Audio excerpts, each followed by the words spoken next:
Lesgeza indaba ze-1K ZNTV ifundela uSamukeliso kaNqulu ngikubingelele mbukeli nazi ke ihamba phambili osuku namhlanje. Isililo kudlula emhlabeni wembokode ye-ANC. Imibuzo kudlwengulwa ingane esikoleni kanti bafuna iziphendula abafundi baseMnambithi.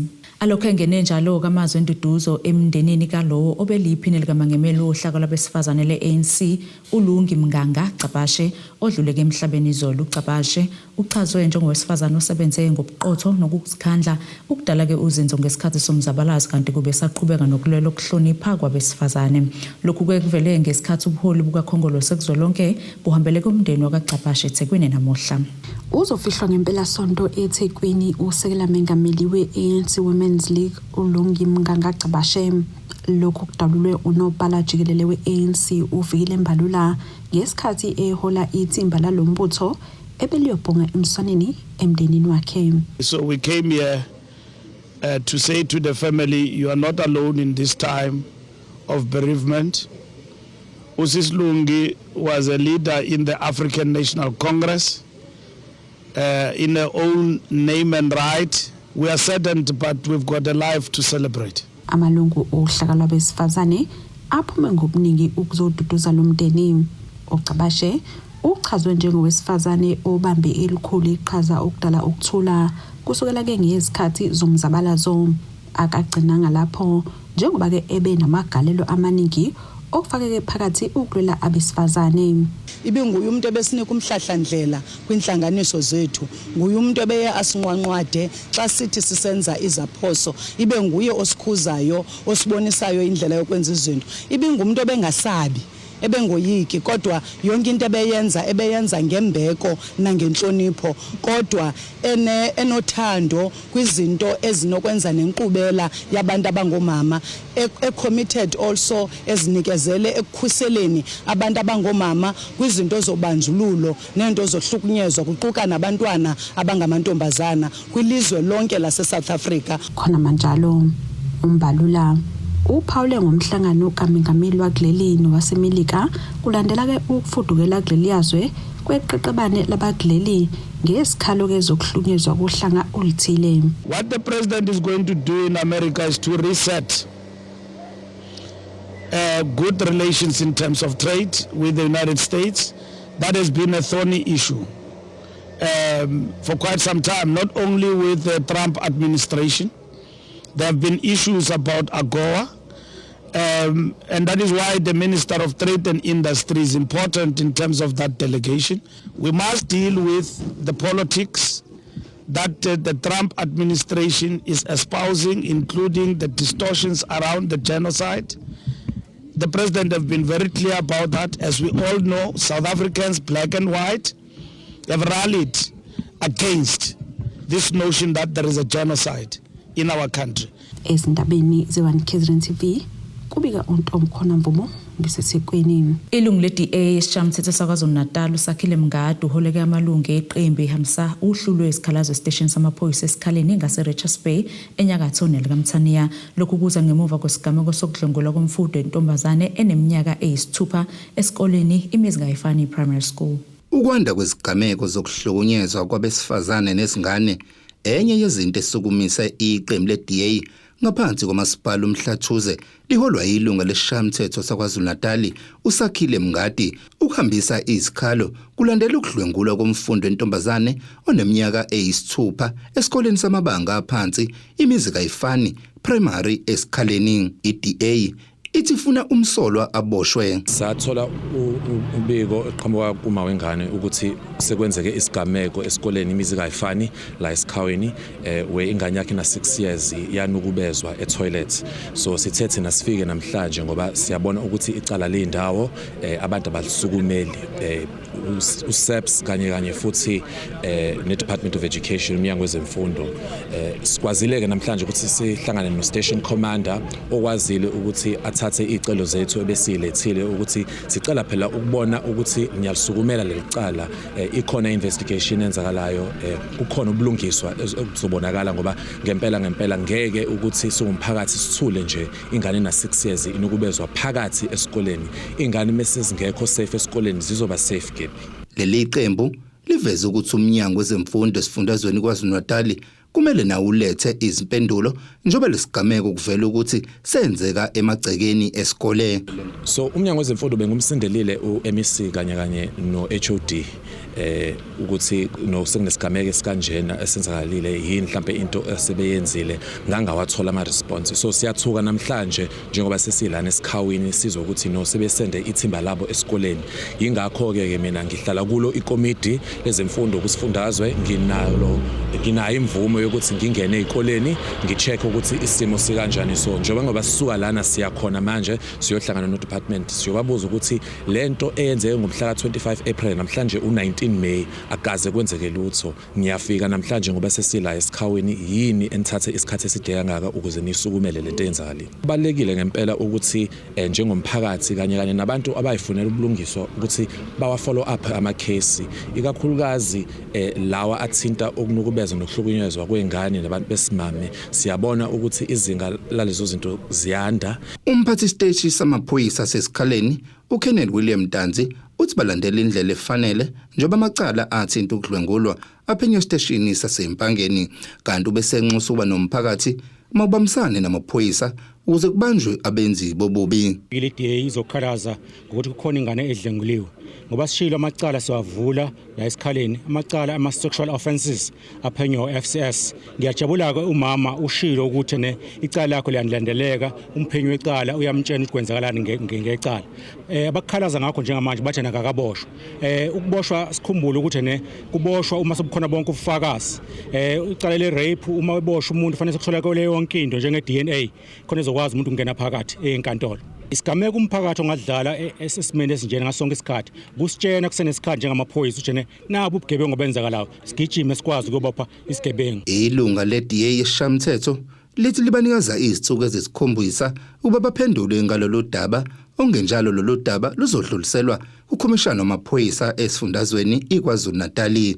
Izindabeni ze1 KZN TV kubika uThabani Maphumulo esikhaleni. Abafundi bekolishi eMnambithi TVET babambeke imashe nokuthula elibangise emahhovisi omnyango wezemfundo eMnambithi enhlaneni kaMthaniya lokhu kuza emva kokunganakwa kwesikhalazo zabo. Uzokhumbuleka ukuba labafundi ngoNhlolanja babe nemashi kuwo lamahhovisi beveza ukungenami ngendlela okusetshenzwa ngayo okubalelwa kukho kokungasizwa ngezidawo abazoqeqeshela kuso imisebenzi akade beyifundela izimali zoxhaso ezingangeni ngesikhathi kanye nezidawo ezingezinhle abahlala kuzo. Labafundi bathi ke bazohlala ngaphakathi kulamahhovisi kuze kubeke uthishanhloko uyaphendula. Bathi kunokwezelela kakhulu ngendlela izinto ezenzeka ngayo kuleli kolishi lokhu kushiwe ngabafundi beMnambithi TVET College ngenkathi benza sit-in emahhovisini aleli kolishi. Sine crisis yokuthi in service training ama stipend ne placement yenzeka ngendlela enepotistic enokwenzelela kakhulu. Ngomhla ka24 February besikade sinemashi ekade izothula ikhalazo zethu mayelana nama in service training. Kwaba ukuthi institution yaphendula yathi akuhlala meeting ngomhla ka27 March sahlala meeting kuleyo meeting kukhona esavumelana ngakho. Kodwa sangavumelana ngokuthi senza kanjani ukuthi kube khona isimo lapha kwi-administration sokulungisa ukuthi phela akube khona indlela efair yokudistributor ifunding. Sase ngenxa ukuthi abaka SSS babekade bengekho emeetingini kwathiwa bazobuya nge10 kuya kwi15 April. Sizohlala meeting yesibili ezobe sifinalize. Since 27 sababhalela ngomhla ka7 April propose umhla ka10 sasihlalela meeting bathi bayinote meeting phindanga babuya kuthina. Baqhubeka ngokuthi bazoqhubeka nokuhlala ngaphakathi uma izimfuno zabo zingaphenduleki. Namhlanje sithatha isinqumo sokuthi sizokwenza i-sit-in to demonstrate and demand ukuthi ayihlali meeting ngoba le issue iyas affect. We are here peacefully to make it sure ukuthi ekugcineni idingo zabafundi ukuthola in-service training bayazithola.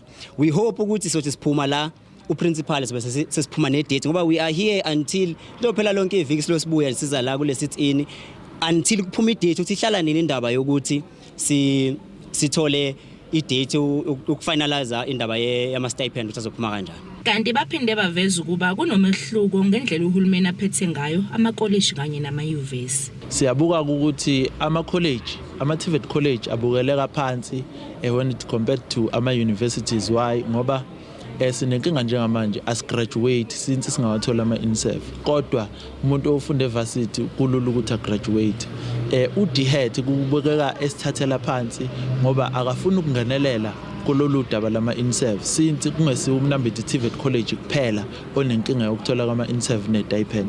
So siyafisa ukuthi ubuholi mhlambe uminister kaDhead ezama ukuthi afinyelele nakuma-TVET ngoba nama-TVET kufana recognize siyakholela kuloko. Khona manjalo labafundi baveza ukuba kunabafundi abahlala ngaphandle ngezimali zabazali babo. Awukwazi ukuthi uthola i-INSEV yakhe approve without stipend ne.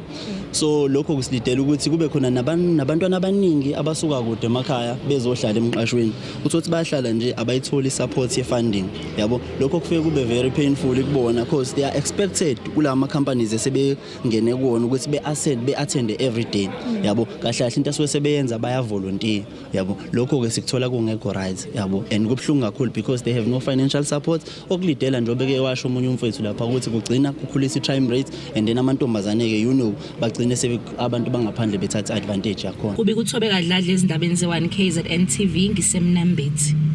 Umphathi omusha osandana kuqashwa kumasipala wasogwini KwaZulu-Natal uvela Mazibuko uthi ke uzobhekana ngqo nezinselelo zokwentuleka kwamanzi kakhulukazi kwemiphakathi yakhele izindawo zasemakhaya.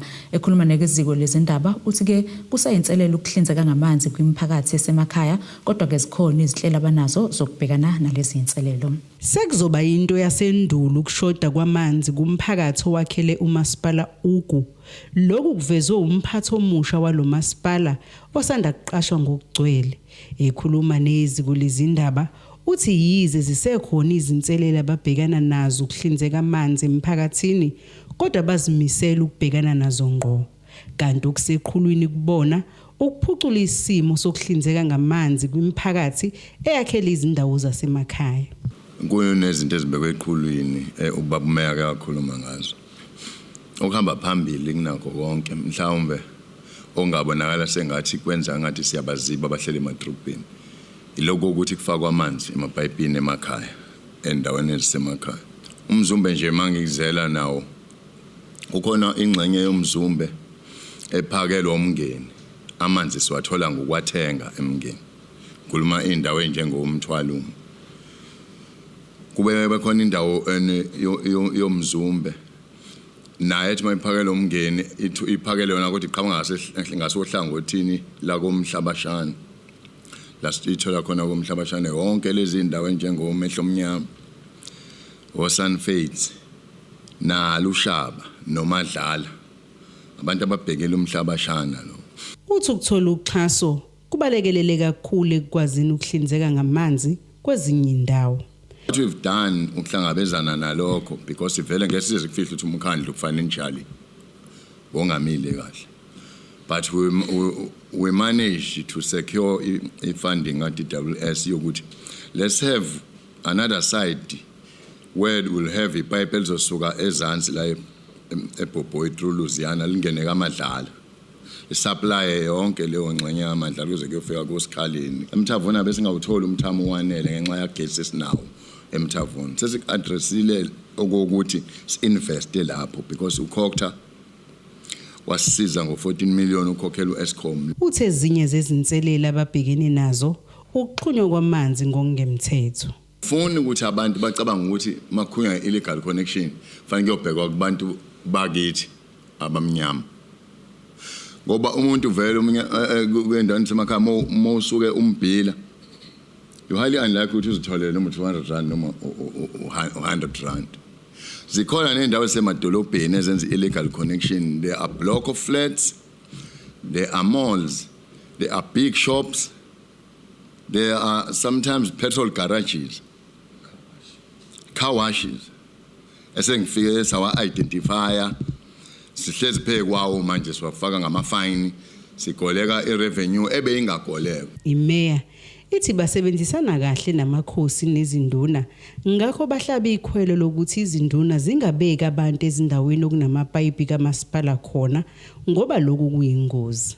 Sizocela kakhulu emphakathini yakithi ukuthi bangayibeki imizi yabo la khona ingqalasizinda. Ubukhosi sisebenzisana kahle kakhulu nabo. Makwenzekile izinduna zawenza amaphutha njalo ngoba siyaya ezinkantolo zakomkhulu. Siyakwazi ukuthi sihlale sixoxisane kuboniswane Lo mbiko beniwethulelo zamando sicele wezindaba ze1 KZN TV ngisesayidi. Asike sithishelele etolo sobe siqhubeke nazo indaba zethu.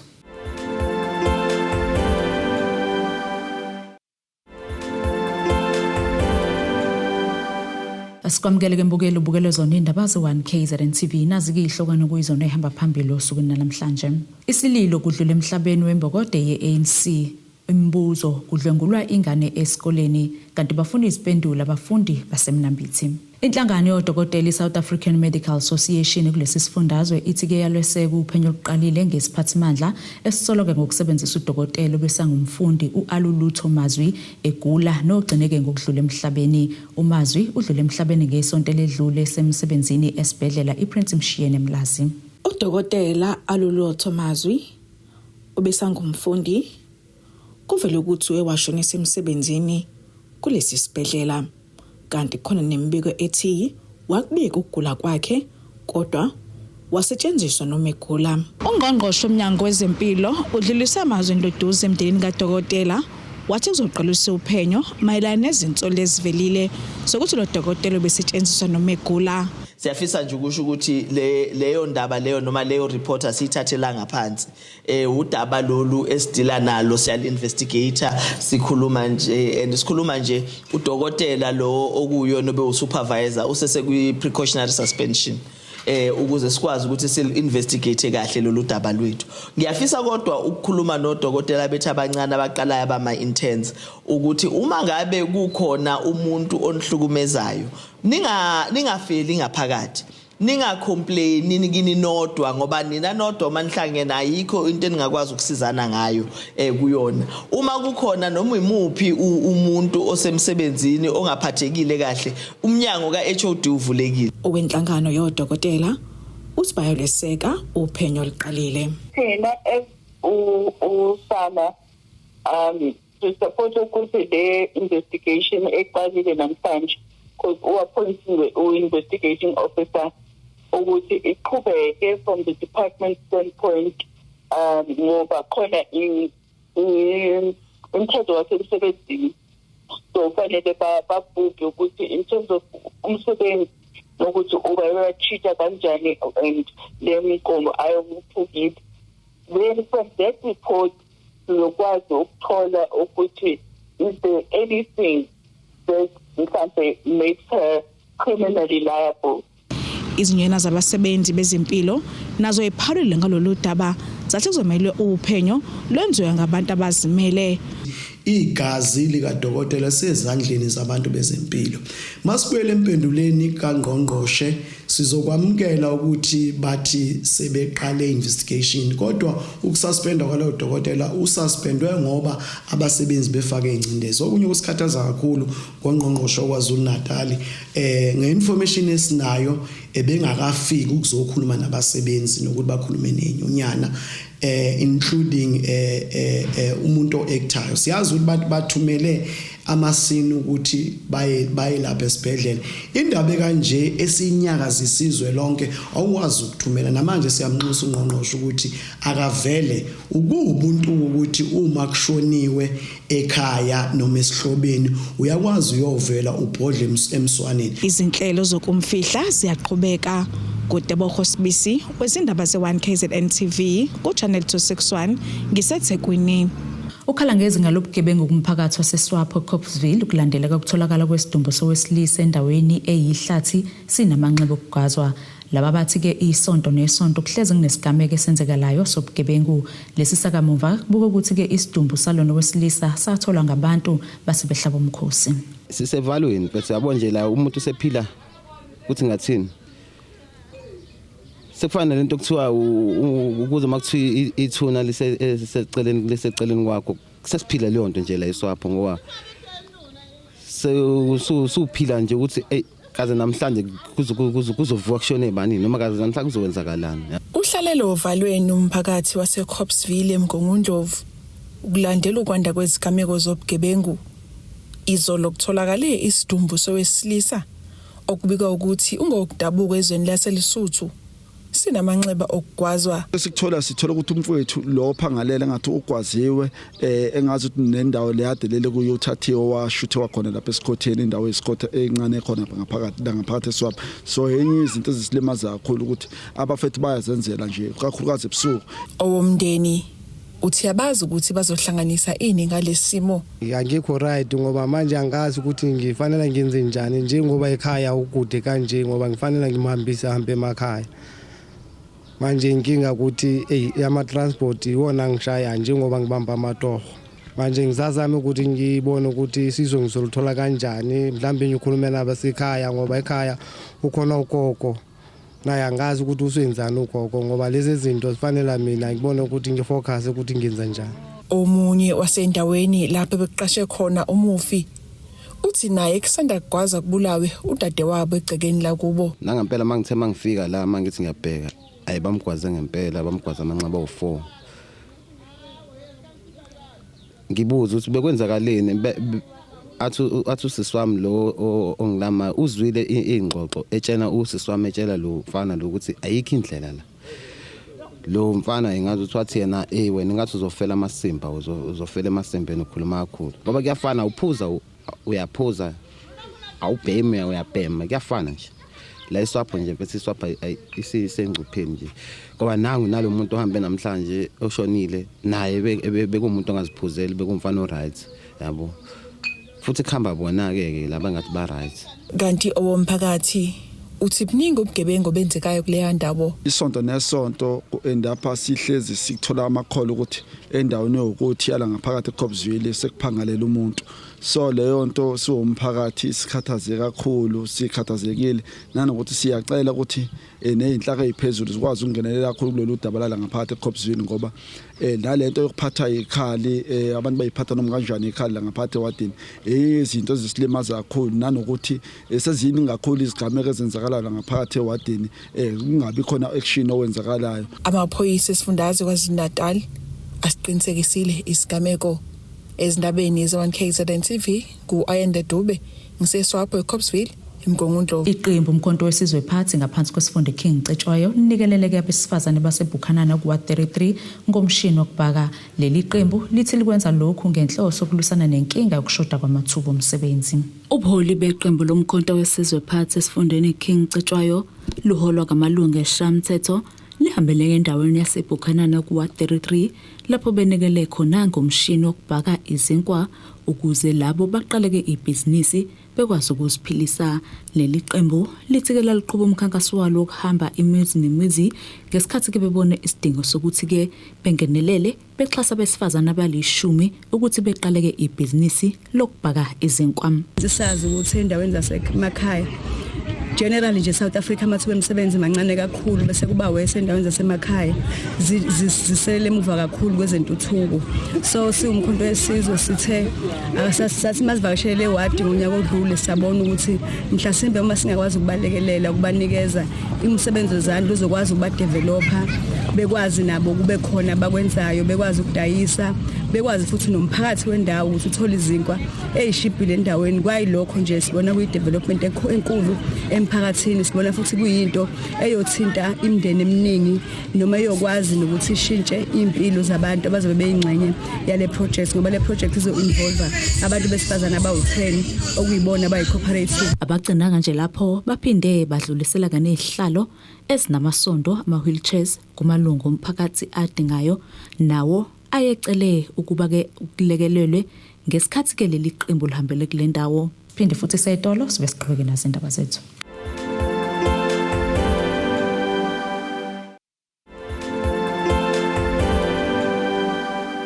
Asiphinde ke sikwamukele imbukelo sabukelezo nendaba ze1KZN TV yamukela kobe kuyizona behamba phambili osukwini namhlanje. Isililo kudlula emhlabeni wembokode yeANC imbuzo kudlengulwa ingane esikoleni kanti bafuna iziphendula abafundi baseMnambithi. Ake sibheke ngosini yezomnotho. Irandi lakuleli lu-18.04 maqhathiswa nedola laseMelika, libu-20.20 maqhathiswa nopond waseBritain, libu-24.02 maqhathiswa ne-euro yase-Europe. Igolide lona $3,230.24 ounce, wolo ngahluziwe wona $65.41 umphongolo. Ake sibheke engosini yezemidlalo. Umgijimi waKwaZulu-Natal uZakithi Nene obeseqenjini le-relay laseNingizimu Afrika elishaye into exokeme emidlalweni ye-World Athletic Relays eGuangzhou eChina ubona lo mphumela uzolikhuthaza njengoba ke selizibekele indawo kuma-World Championships.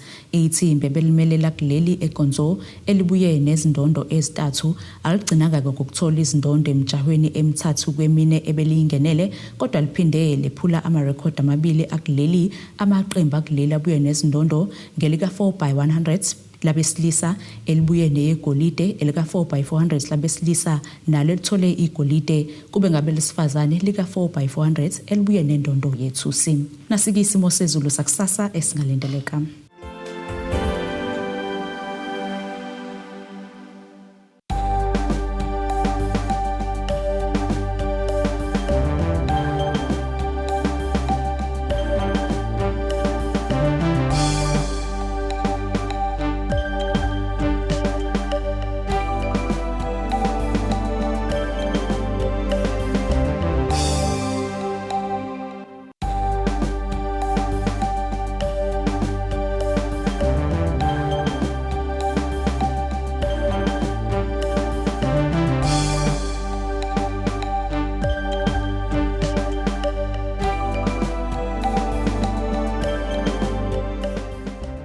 Ukelize akuqhubeka sikuphathele zona usuku namhlanje.